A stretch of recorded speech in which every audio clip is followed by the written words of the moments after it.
They not like us. They not like us. Hey, good people. This is your NI Dom back with another YouTube reflection. And this is a personal journal for contemplative people looking to think, grow, and have impact in the world. So, hey. So, I just listening to some YouTube content that was released today by one of my favorite content creators, INTJ John. I think he calls himself um, I think he calls himself Just Call Me John, and I call him INTJ John. And yes, I have done a couple of YouTube responses to him, and I have referenced him in my podcast. I haven't done so lately, but he is somebody I am fond of.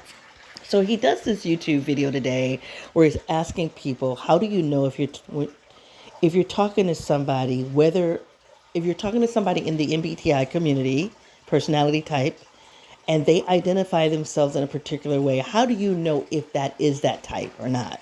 Particularly if the type is your type. So I'm an INTJ. I'm talking to somebody. How do I know if I'm talking to a fellow INTJ or not?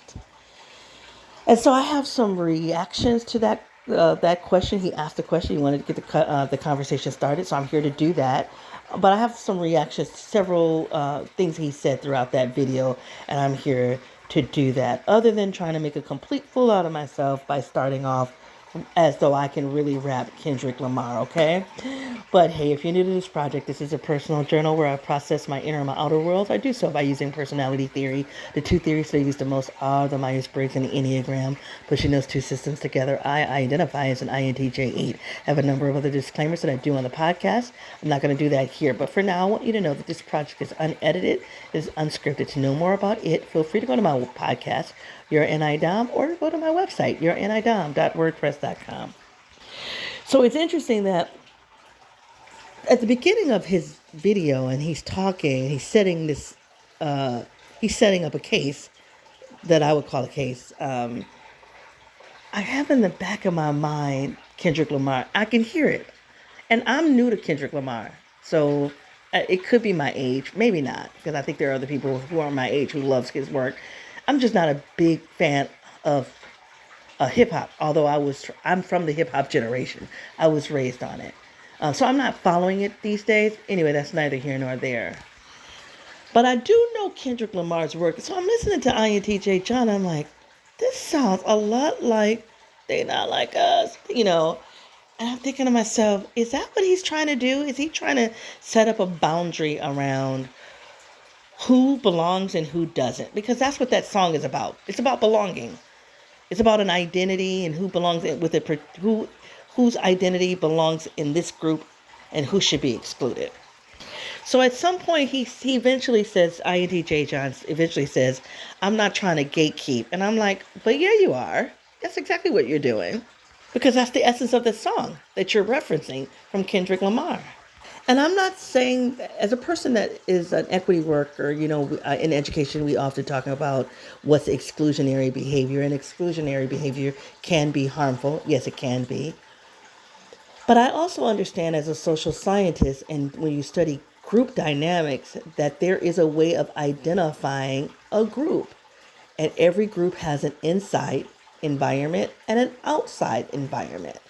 And the way you you delineate between the internal world and that external world is by setting clear boundaries. Who's like us and who's not. That even shows up in what's called systems theory. If you look at any system, whether living or not, there are some features of a system that indicates that it is a system. And one is boundary maintenance, where you have a boundary and you maintain that boundary. And one way you maintain that boundary is by determining what should be in and what should not be. So yes, INTJ Sean, you were gatekeeping. That's what you were doing. And if I haven't said so, I don't want to be on repeat. But if I haven't said so, I'm extremely fond of INTJ John. So, but I think from one INTJ to the next, I think that he can handle that critique. And I think honestly, the bigger point that I want to critique is so what, okay? So I understand the value of understanding someone's personality type in terms of relationship building, right? If I'm trying to build a relationship with you or I need to work with you, there's some type of interaction. I do need to understand what your type is so that I can adjust myself as much as I possibly can for the sake of production or for the sake of a particular outcome. So I don't want to say diagnosing has no value. But I also can say, and this is not about INTJ, John, but this is about the typing community in general. I find the typing community oftentimes is masturbatory. They're sitting around typing people or challenging someone's type simply for self gratification, but they're not producing anything. They're not refining anything. They're not improving anything. It's simply for self gratification. And I'm trying to figure out what is the point?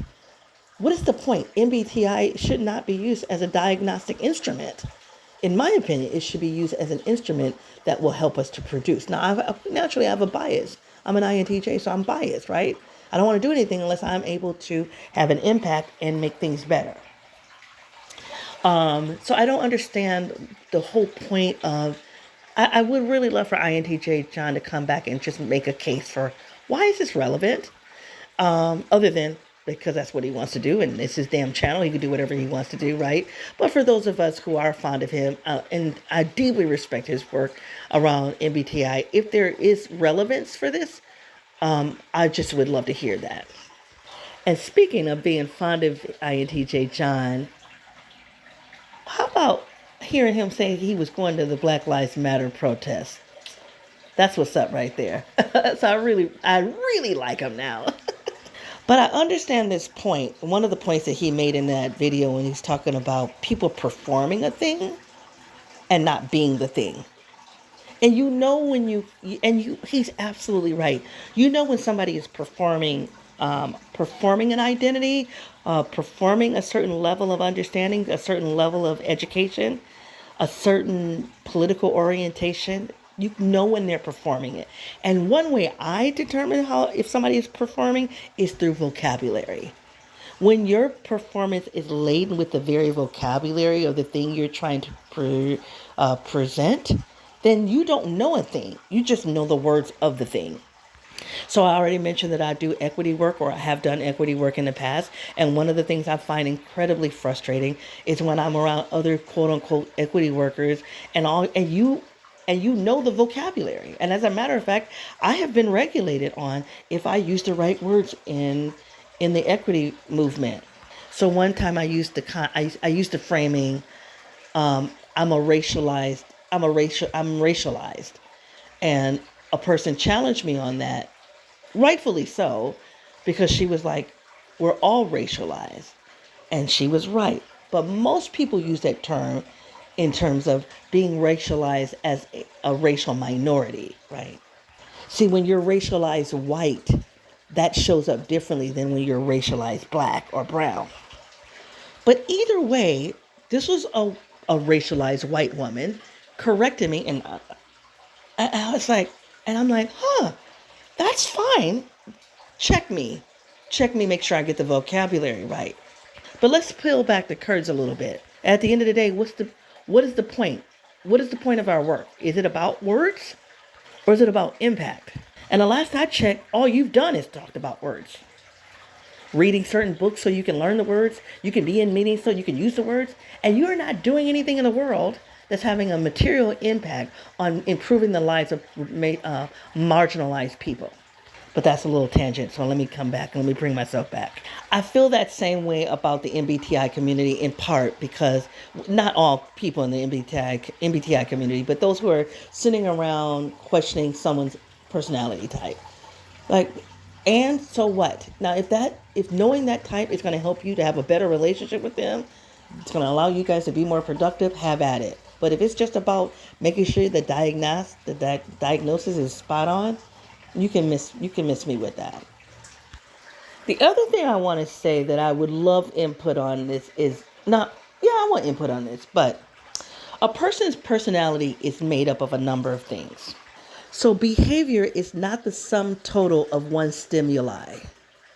Behavior is the sum total of multiple stimuli. And cognitive functions is one stimuli. So a person can behave accordingly, and it might look like that's a direct line to a cognitive function, but it could be a direct line to a number of other possible factors. I'm just trying to change up my vocabulary. So this is why if you go to my podcast, when I do my disclaimers, I list a number of things about me. Because if you put me side by side with another INTJ, I'm going to show up differently for a number of reasons. So then I add my Enneagram, which I believe MBTI is about cognitive function, so how, cognition, and I believe the Enneagram is about your emotional self. And yes, INTJs have an emotional self. Whether we are in touch with it or not, but we have an emotional self. So then you have the cognitive self, you have the emotional self, and then for me, there's a cultural self. Like the culture that I'm raised in. Now, I do think a lot of the culture I was raised in is in a sensory environment. So all my role models, all of my parents were censors. So I am gonna have a little bit of a flavoring of censoring on me because that's how I was raised. My sense of right and wrong was influenced by those censors. But even outside of my parenting or my immediate family, I'm in a culture that has a set of spoken and unspoken rules and expectations in terms of me being socialized accordingly. And then I'm a part of an industry. I'm an educator. I'm a trained social scientist and educator, but I've been a practicing educator. And that definitely has had an impact on how I show up, on my affect, on how I use my cognitive function. And there's this thing called masking. So one of the things I've learned to do is to be animated because as an educator, I have to be engaging. And so I've to learn to do that by being more magnanimous. Is that a word? It's a word, but I'm not sure if it fits. But definitely more engaging.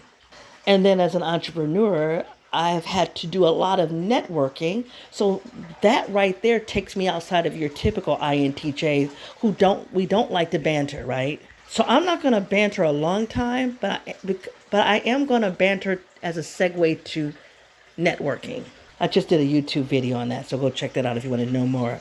So my capacity and my willingness to banter is going to show up differently than other INTJs, even other INTJs, but because of my training and my occupation.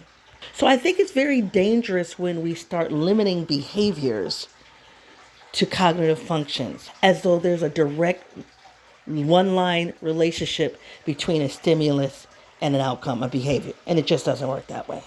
Now, in saying that, I am going to tell you, and I'm going to wrap up and start closing. I can tell you right now, I know when I'm in the presence of an FE because that's my nemesis. And as much as I love INFJs because we share that dominant function, introverted intuition, FE, their FE to my TE, we don't get along. I don't yet have the proficiency that I want in terms of determining FI. And I think that's hard for me because I'm tertiary FI, but I think I have it when I see it in another person. But I'm not as calm. I know FE. I know when I'm dealing with an FE person. I'm not as sure about FI. And I only know about FE because of how it annoys me. And I'm pretty good at knowing when I'm around another sensor because sensors are at the ground level, in my opinion, they're at the front door. So I always talk about as an intuitive, if somebody comes ringing the doorbell and they want me to come outside, I have to come all the way from the back of the house to get to the front porch, or I have to come from the basement up to the top level and then run to the front door. A sensor is already at that front door, so they can engage in the conversation differently because they're already present in the sensory world. But outside of those cognitive functions, I try to make room for a number of reasons why a person may show up behaviorally. I try, I try to do that. I'm not always perfect at it, but. So INT John, I don't know, INTJ John, I'm not sure if you're going to listen to this or your followers. Y'all can come and drag me if you want. I'm here for it. Let's play. But you might say, I don't sound like an INTJ. And that's fair. But I think professionally and culturally, I've had to show up in the world in a number of different ways. And I think another factor is that I'm older. I'm 53 years old. So I think life experiences have given me an opportunity to expand the ways that I can show up in the world. But INTJ, John, I adore you. And I love you showing up unscripted. I love that. I have so much respect for you because a lot of INTJs won't do that. But that takes maturity and strength, in my opinion. You guys, if this reflection has had any value for you, please give it a like, thumbs up, or a heart. Please come and find me on my podcast or on my website, youranidom.wordpress.com. It's been a pleasure hanging out with you until I come back. Be well. Bye.